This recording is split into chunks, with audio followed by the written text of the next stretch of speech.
Sit, turn type, sit. Good boy. Ruff. 5, 4, 3, 2, 1, 0. All engine running. Liftoff.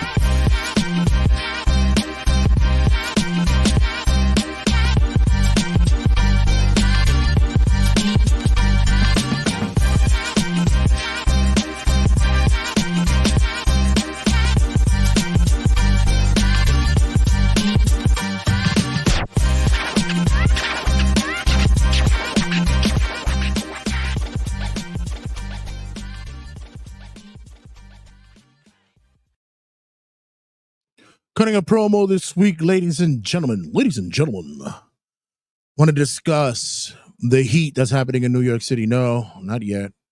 My griping will be coming soon enough when it comes to that. Everybody knows that your boy Jay the Red Santee is not a big fan of the heat, but I digress. We'll get to that bridge soon enough. Now, I want to discuss something that's been a hot topic going on for the past couple of weeks on the socials and on other wrestling podcasts and such. And that is, are promotions listening to, not fans, to fans? Are they listening to the fans? I have to say, no. Okay. So recently we just saw what occurred with the return of R-Truth. I'll go into that more in depth shortly, but there was a big swell of fans who are unhappy with the release of R-Truth, and they became a groundswell of the fan base who wanted to make it clear that it was unfair and unjust what occurred with him. So at the same time, we've heard numerous times in which fans have had this kind of backlash when certain occurrences happen. For instance, when fans were unhappy with how WWE were treating Daniel Bryan, or when WWE had their their change of mind, a change of heart when it came to women's wrestling. No longer are they divas. Now they're now recognized as women in wrestling. So we could see that there are certain movements that occur that help to change the opinion and the mind of promoters and management and people of higher tax brackets. But for me, I've always believed that when it came to booking and when it came to individuals who you like to be in the spotlight or be higher on the card, yeah, management and those of the in that hierarchy just think that you're not smart enough and you don't know who you're supposed to like, because they want to make you like who you like. They are the ones that want to sit there and depict and dictate who is it that you're supposed to like, not the other way around. God forbid, you're the one that's paying the tickets to go see these wrestlers. So God forbid if you want to see Karrion Kross more, God forbid if you want to see Tyler Bate more, or Pete Dunne, these guys that you feel as though that should be higher on the card. You don't know anything. What do you know? Why chant the chants that you do? Why? This has become a large, disgruntled relationship that fans have with promoters and owners and such. They never seem to do what's the right thing for their fan base. This is not only in wrestling as well. This goes across the board in all sports. And I like to do that correlation as well, because you think about it. Your favorite sports team never seems to draft the right person you want them to draft. Look at the Jets organization. The Jets organization in the NFL can never seem to make the fans happy. They always seem to skewer the other way when it comes to making their draft choice. So they think they know better than you do. They have the finger of the pulse of what's you should be happy with. And why do that when it goes on deaf ears? It falls on deaf ears, right? WWE and other promotions are no different. The problem is with them is about investment. They feel as though if they invest in what the fan base promotes or wants, that they're not going to get a return on it. They feel as though that it's just a one-shot deal. We recently just saw Jey Uso win the World Heavyweight title, and just like that, it's gone. 52 days, gone. Snatched on a Monday Night Raw episode. Not even on a PLE, on a Monday Night Raw episode. You had a good run, Jay. I actually thought you was going to actually make it through the summer because I felt as though that, A, you had to go to Citi Field for WWE Day and show off because I know they were going to do the title, Mr. Matt holding the title bobblehead. And also, you know, you were going to be there as well. But does not look like it's going to be the case. And B, I thought by SummerSlam would have at least had a template of what is going down and the possibilities that occur after Money in the Bank that maybe would foreshadow what would be the next move with you. Maybe if Seth Rollins would cash in on you on SummerSlam after a match, and this would invoke the returning of Roman Reigns and such. But looks like those plans have been shifted. Why? I don't know. Maybe the whole look right now is we get a rematch down the line for Jay with Gunther and shenanigans occur. Or maybe we see what happens after the King and Queen of the Ring tournament. Who knows? To me, I'm just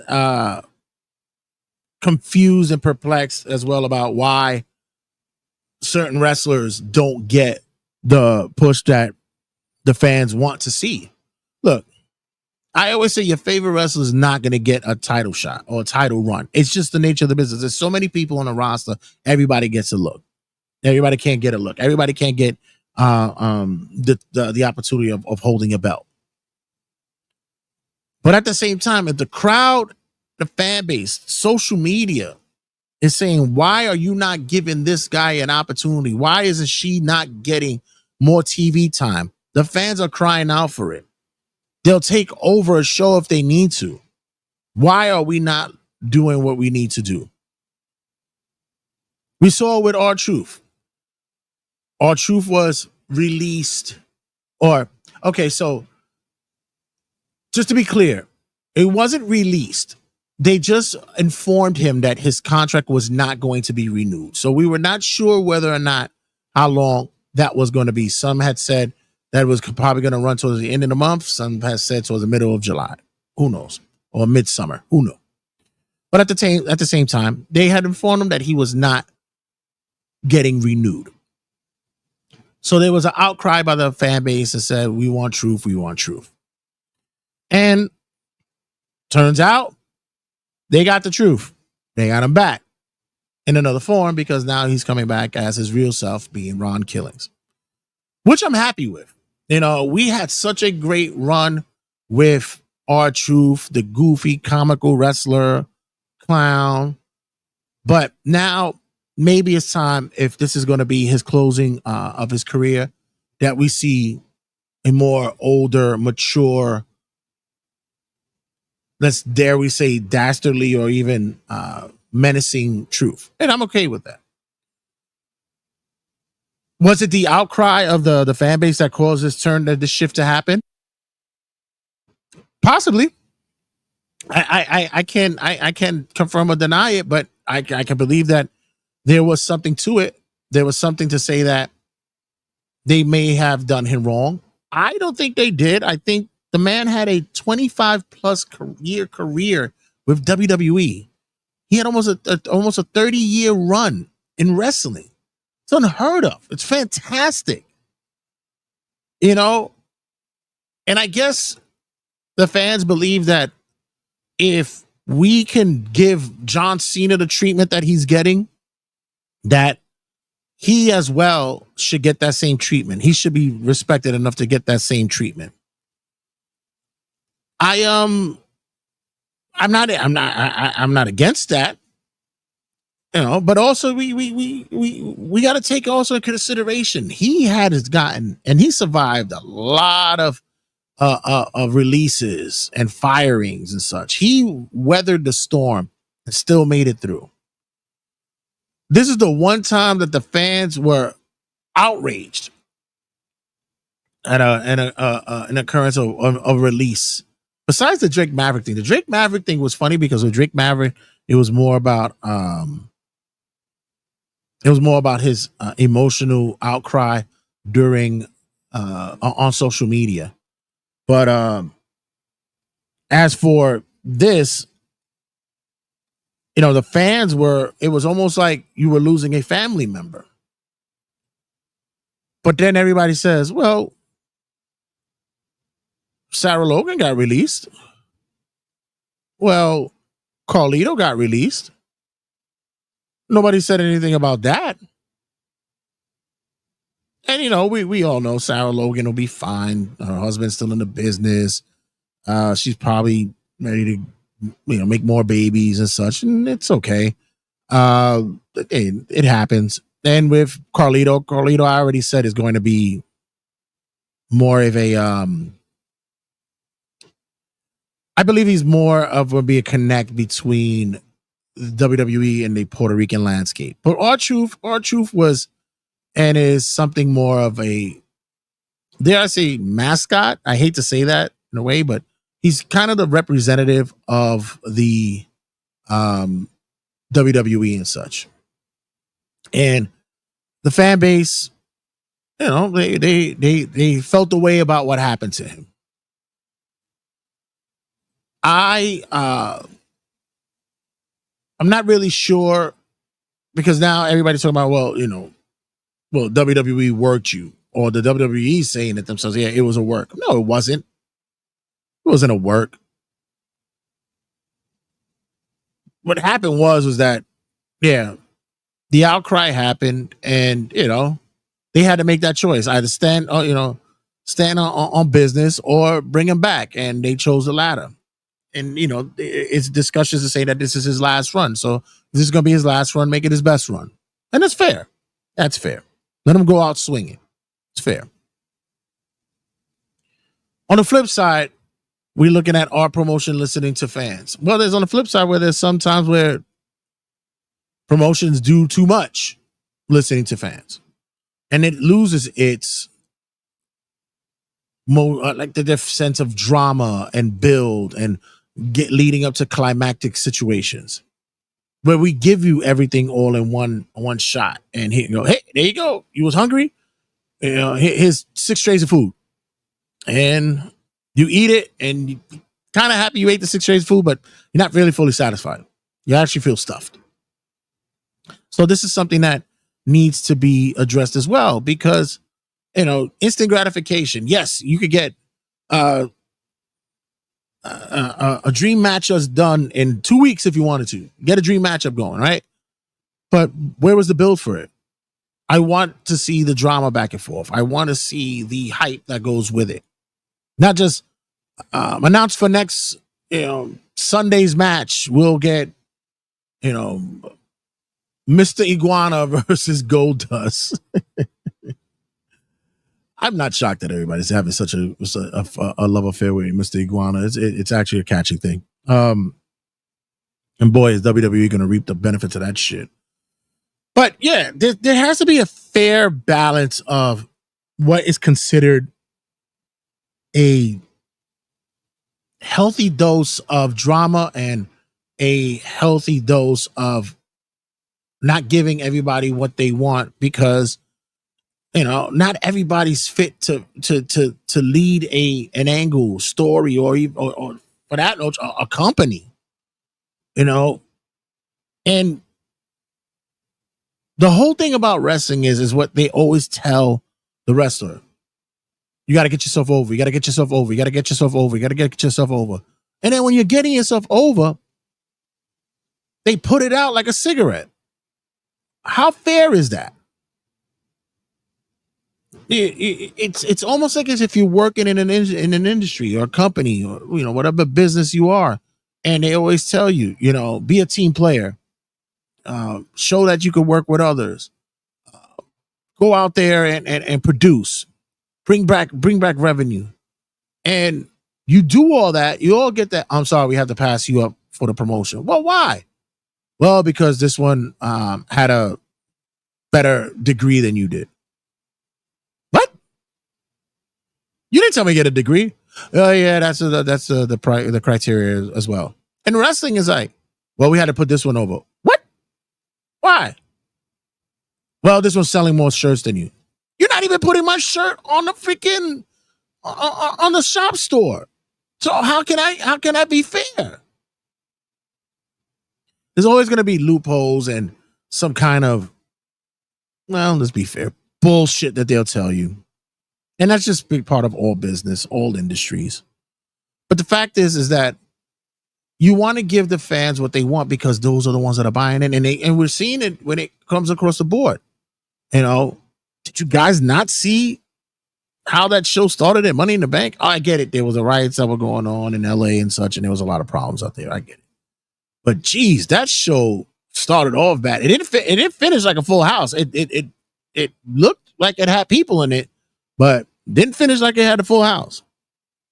So these people are sitting there paying their hard-earned money to go watch someone that's not going to be on the card because you feel as though like they don't know what they're thinking when it comes to booking somebody on a card. We know better than you. We've been doing this for way too long. We know who you like. So we're going to put the guy out there that we know that you don't like, but we're going to make sure, please, they were doing that with Roman for years. They did that with Cena for years. Hell, die, Rocky, die. And what happens? You end up falling in love with these people in the end anyway. So maybe there is a method to their madness. Maybe there is some kind of truth, pun intended, to this theory. But at the same time, when do we get to cash in and get to see our guys get the looks that they should be getting or that they deserve and that they earned more than that they earned? That's going to close me out here for cutting a promo. Much more to talk about on this week's episode. This is just the segment portion of the show where we put it on the YouTube, so you guys check it out. Make sure you check out the rest of the podcast on all podcasting outlets. Turnbuckle Tabloid. Like and subscribe and be a part of the vibe on all podcasting outlets. And also be sure to like and subscribe to us on all the social medias, Facebook, Instagram. Now, check out Sky Blue with New York Wrestle Media, as well as on TikTok, which unfortunately our Turnbuckle Tabloid socials were hacked. So now we're under NY Wrestle Media on TikTok. Other than that, guys, as I always tell you, don't go anywhere. I can't even say now. Don't go anywhere. Stick around. Much to talk about. See you guys in a sec. In a sec. 2, 1, 0. All engine running. Liftoff.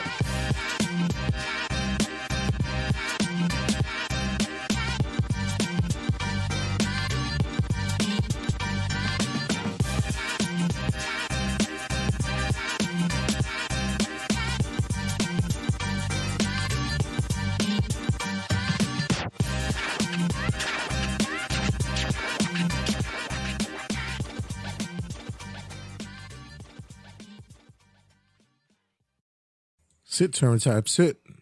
Good boy.